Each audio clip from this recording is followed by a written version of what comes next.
Hey folks, Doug Blake with Body Design University. In this video, I want to talk to you about foot position while you're training. A couple of weeks back, I did a video on wrist positions, like if you're doing curls and other exercises where wrist position can have an effect on the biomechanics, obviously, of the exercises. And so somebody then asked me, well, if you did the wrist, could you say something about the ankle or the foot? And the answer, of course, is yes. Now, before I do that, just make sure that you click the like button and subscribe to the channel if you haven't done so. So let me go ahead and kind of explain to you very simple and without getting off on too much of the very subtle variations of foot position. The general understanding is that just like with the wrist position, there is initially a comfort level component to how you have your feet positioned. There's also some standard biomechanics related to the joints and how the foot or the ankle and the joints within that complex affect the joints that go up further in the body, the knee and then the hip.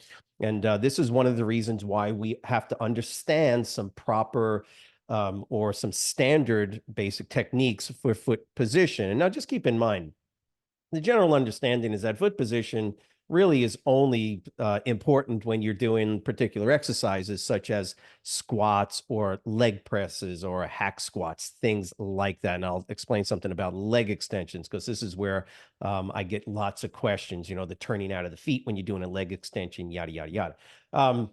And so when you're doing an exercise like a squat, foot position, either how far apart the feet are or the actual angle of pronation, supination of the foot itself. In other words, are the toes out? Are the toes in or straight forward? And so that's a component, and that's important to know. And then there's sort of the other side of this, which is when you're doing an exercise that does not involve say knee flexion and extension or hip flexion and extension, but you're doing an upper body exercise. So you're standing, right? So what would be proper foot positioning there?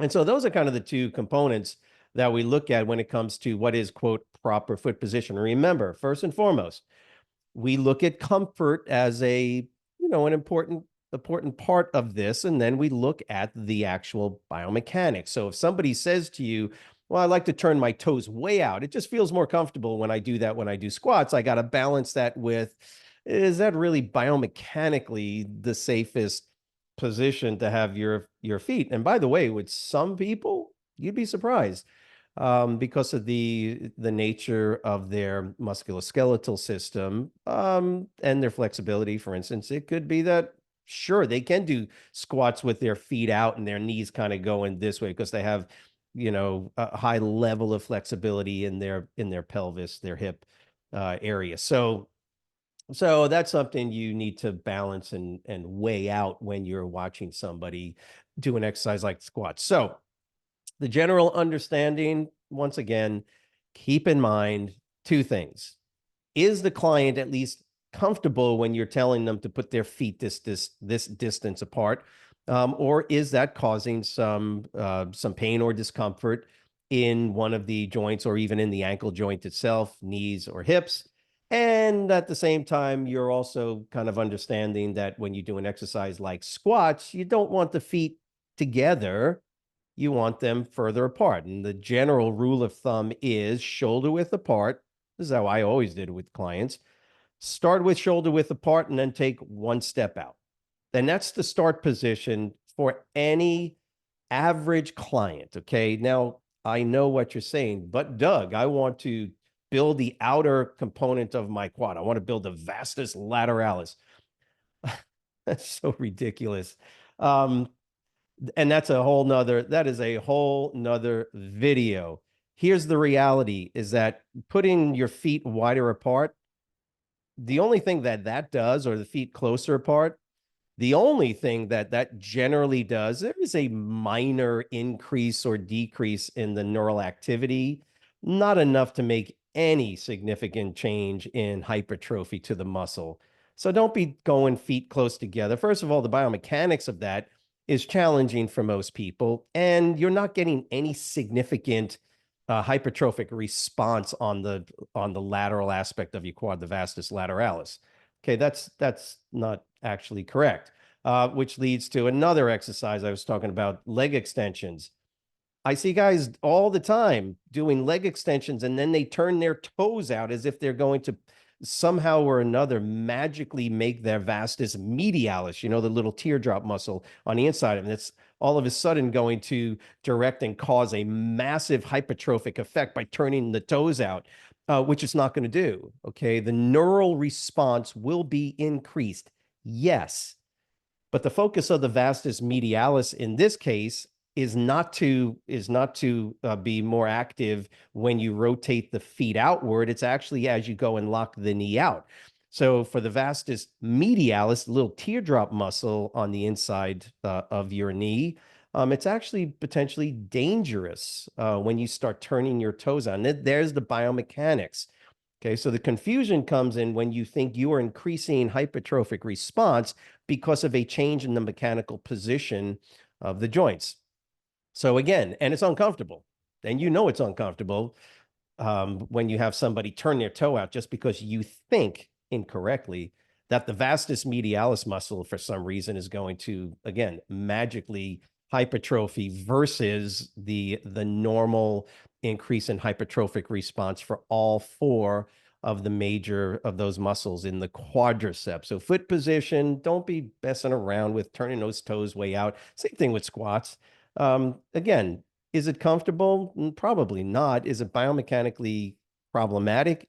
Yes. So when you turn your toes way out this way, number one, you're going to get eversion, right? You're going to evert the foot too much, which means you're going to go flat foot as soon as you turn those toes out too much this way. So that's one of the issues that you're going to face. Once again, this from a purely biomechanical perspective can do a whole another video just on that. So foot position, it's going to be number one, comfort. Generally, it's going to be shoulder width with 1 foot out. Now, it's from there you start to add your understanding of biomechanics. You might have to go a little bit further out, maybe a little bit closer in, depending on the person, but it's not based on the ankle, the foot, or the knee. It's generally based on how well you can pivot the hip, right?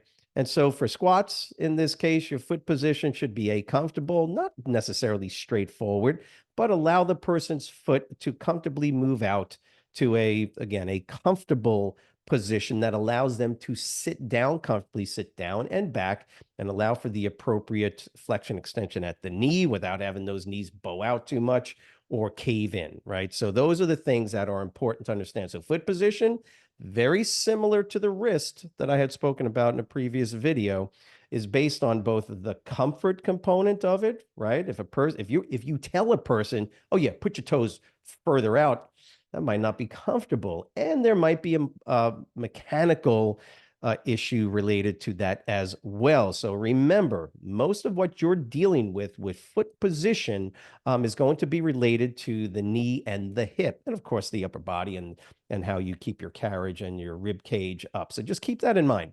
So like hand position, foot position is critically important. You don't want to allow flat, the arch of your foot to collapse forward. Okay, that's called eversion of the foot.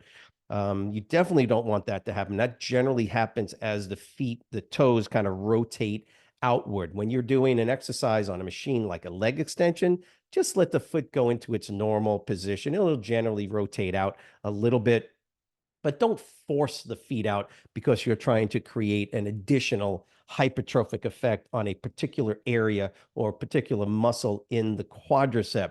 Again, is there additional neurological response? Yes, minor. Nothing that's going to make any, you pick the wrong parents if you don't have a big old teardrop shape in your quadricep. Sorry, that's just the way it goes. Okay, there is a genetic component to this that totally outweighs your ability to apply increased neural response to a particular muscle in the quadricep. Okay, so just keep that in mind. The foot position is important, but again, comfort, right, along with proper biomechanics is how you're going to mesh that together and make sure that your clients are doing their exercises smooth, controlled, right? Pausing in the stretched position, or when the muscle has elongated. All of these are issues that are related to proper training technique.